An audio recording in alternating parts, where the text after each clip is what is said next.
में जैसे जैसे मतदान का दिन नजदीक आ रहा है, सियासी सरगर्मियां बढ़ती जा रही हैं। तमाम दल अपने प्रचार अभियान को धार देने में जुटे हैं।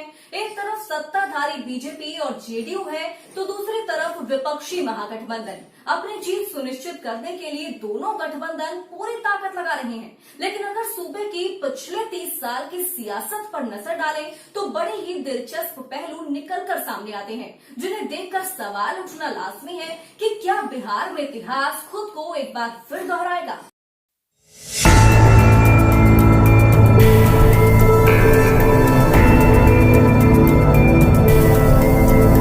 बिहार में विधानसभा चुनाव के लिए पहले चरण के लिए मतदान 28 अक्टूबर को होने वाला है, जिसे लेकर सभी सियासी दलों ने अपने प्रत्याशियों के नाम का ऐलान कर नामांकन प्रक्रिया पूरी कर ली है।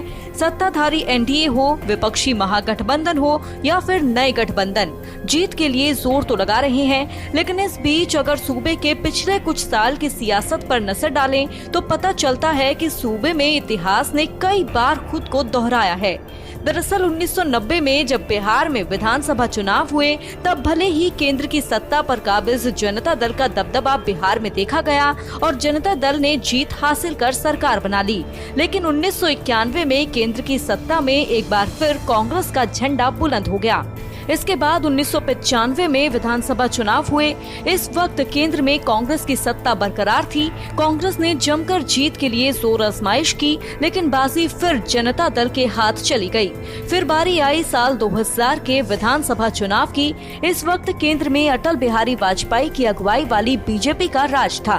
दूसरी तरफ बिहार में जनता दल बिखर चुका था। एक तरफ राष्ट्रीय जनता दल बना, तो दूसरी तरफ जनता दल यूनाइटेड तैयार हो गया और विधानसभा चुनाव में जीत मिली लालू प्रसाद यादव की आरजेडी को। 5 साल आरजेडी के राज के बाद 2005 में सूबे की सियासत में कई बदलाव हुए और विधानसभा चुनाव का बिगुल बज गया। इस दौरान केंद्र में कांग्रेस की सरकार बन चुकी थी। हर दल ने बिहार विधानसभा चुनाव जीतने के लिए दम लगाया, लेकिन इस बार बहुमत तक कोई भी पार्टी नहीं पहुंच पाई। हालांकि 75 सीटें जीतकर आरजेडी सबसे बड़ी पार्टी जरूर बनी, मगर सूबे में राष्ट्रपति शासन लगाना पड़ा।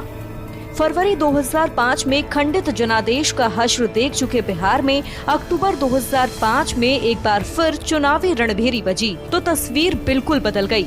नीतीश कुमार की जेडीयू 88 सीटें जीती, जबकि आरजेडी मात्र 54 सीटें जीत पाई। बीजेपी 55 सीटें जीतकर जेडीयू के साथ सत्ता में आ गई।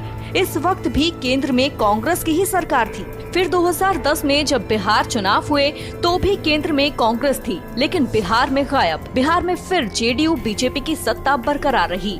2015 के विधानसभा चुनाव में जनता दल के 2 हिस्से आरजेडी और जेडीयू फिर साथ आए और चुनाव लड़े। इस गठबंधन को कांग्रेस के आने के बाद महागठबंधन का नाम दिया गया। इस वक्त केंद्र में एनडीए की सरकार थी और नरेंद्र मोदी प्रधानमंत्री थे। केंद्र में प्रचंड बहुमत हासिल करने के बाद भी बिहार में मोदी लहर नजर नहीं आई और महागठबंधन बीजेपी को पछाड़कर सत्ता पर काबिज हो गया। हालांकि कुछ साल बाद जेडीयू ने घर वापसी कर बीजेपी के साथ सरकार बना ली, लेकिन इन आंकड़ों से साबित हुआ कि जिस दल की सरकार केंद्र में रही, वो दल विधानसभा चुनाव जीतकर बिहार की सत्ता पर काबिज होने में नाकाम रहा।